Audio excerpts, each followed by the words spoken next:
Hi everyone, Carmen Broxma here with Choose Joy with Carmen, and I'm here to create a video showing you what I created for episode number 115 of the Craft Roulette. That was last Friday, and it was with Amanda Stevens from Pear Blossom Press.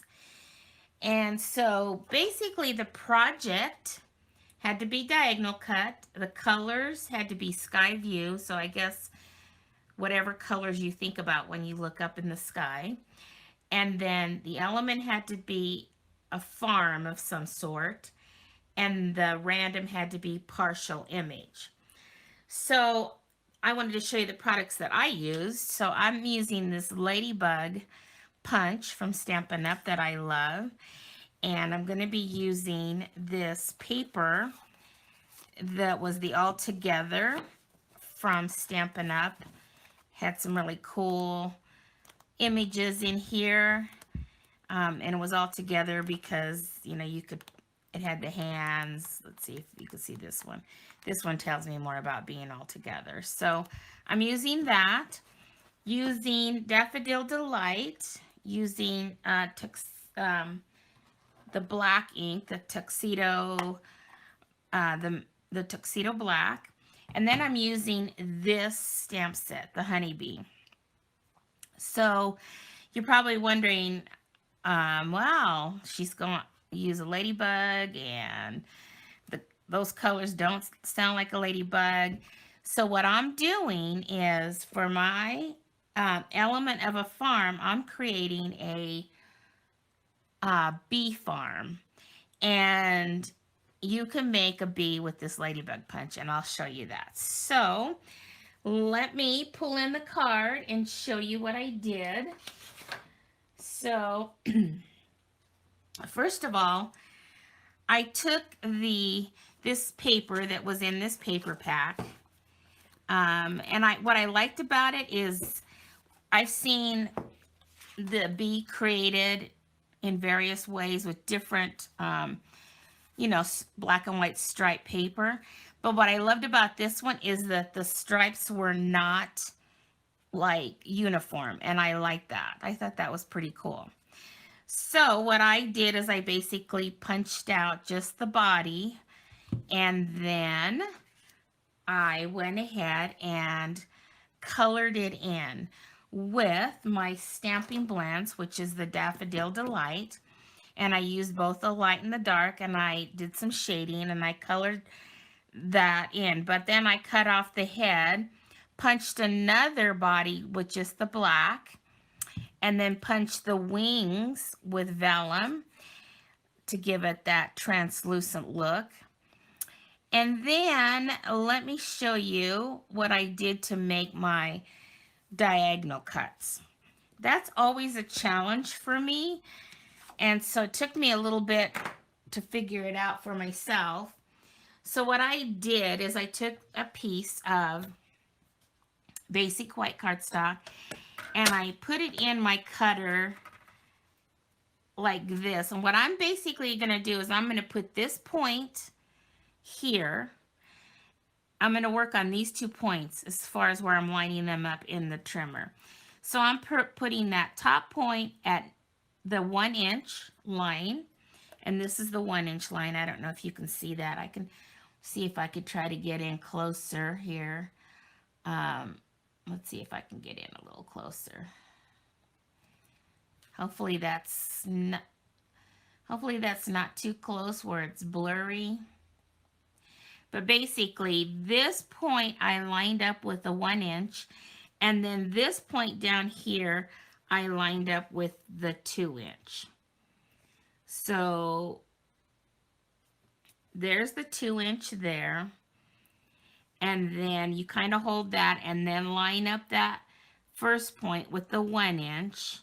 And then when you do that, then you can go ahead and make your cut. And so that's what I did. And then what I did, let me zoom back out again. Then what I did was I took, let me move the paper trimmer out of the way.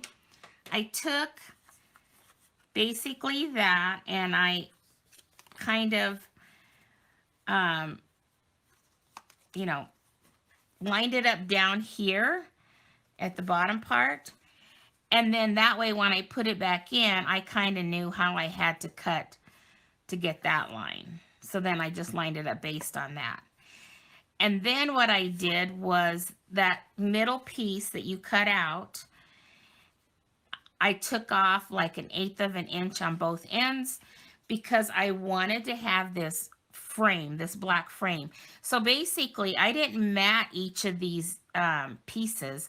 I just put a full piece of the black behind there.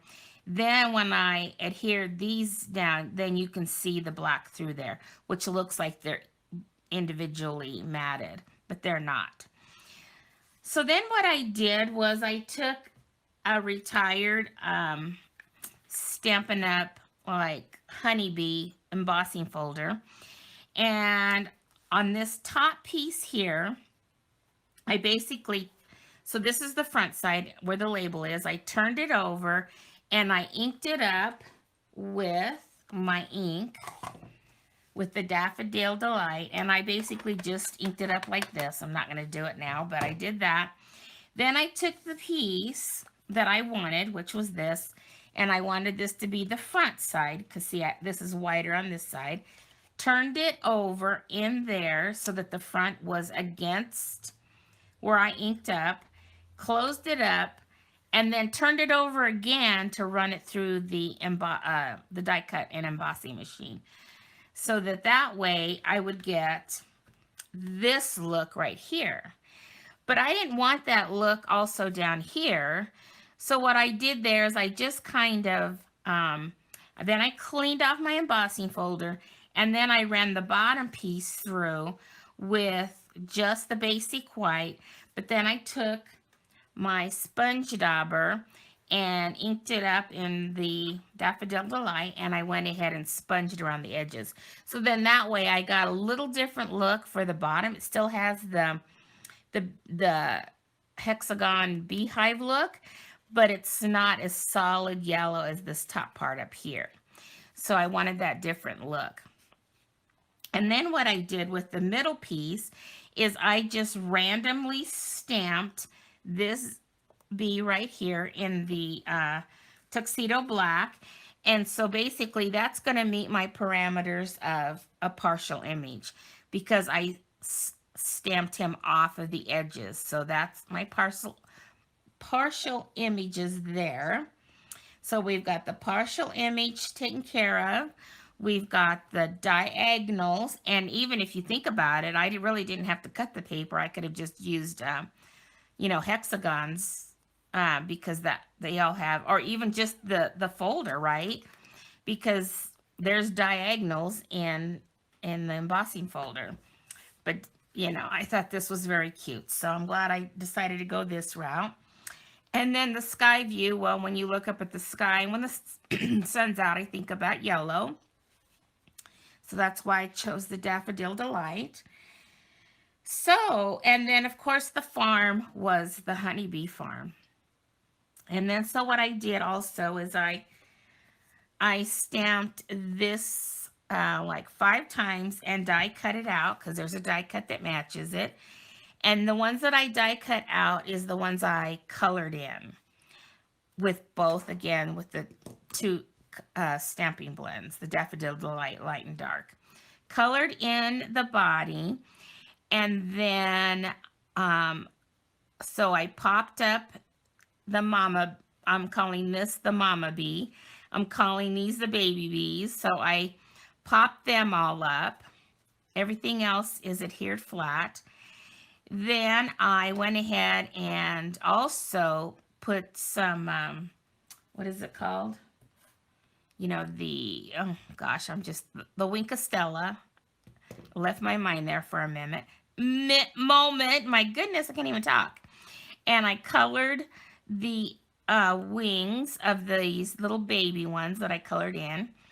And then I pulled out my mini Misty and stamped the little bee hive, I guess you call that. and made sure I got it the color I wanted. And then I also popped that up with dimensionals. And then this just buzzing by to say, well, I think that wasn't a stamp. That was a PDF that I printed off on cardstock. And I can't remember where I got that. It could have been, I don't remember if I created it or if I got it from Call Me Crafty Owl or if I got it from some place else. But basically, you can make your own sayings like that. And then I punched it out with a punch that I had. And so I had that laying around there. So then when you open it up, I wanted the inside to kind of match. So I took another piece of that Daffodil Delight, laid it there, and then I did a strip of black. And then I took another one of those sayings and just glued it on there. So kind of like the black and white matches. I love that. So we've got just buzzing by to say, then you open it up, don't worry, be happy. So you can make those sayings say anything, but I just thought that was so cute. I love this. I think it turned out so cute. I was really happy. And I'm just so happy that I'm part of doing these craft roulette challenges each week, because it really gets me to think outside the box and really think about what I have to make these cute cards, and I'm just having a good time with it. So I hope you guys, if you're not already watching it and being inspired and challenged by it, that you would seriously consider watching it and joining along. I mean, if you're in a slump and you can't seem to get your mojo going, it really helps. At least it does for me. Maybe it won't for you. So I will go ahead and put the links to the video that this one was inspired from the craft roulette from last Friday, and put that information in my description. So there you go. There's this week's entry, and I'm so excited, and I hope you enjoyed that. And if you're a current subscriber of mine, I just want to say how much I really appreciate you, and thank you so much.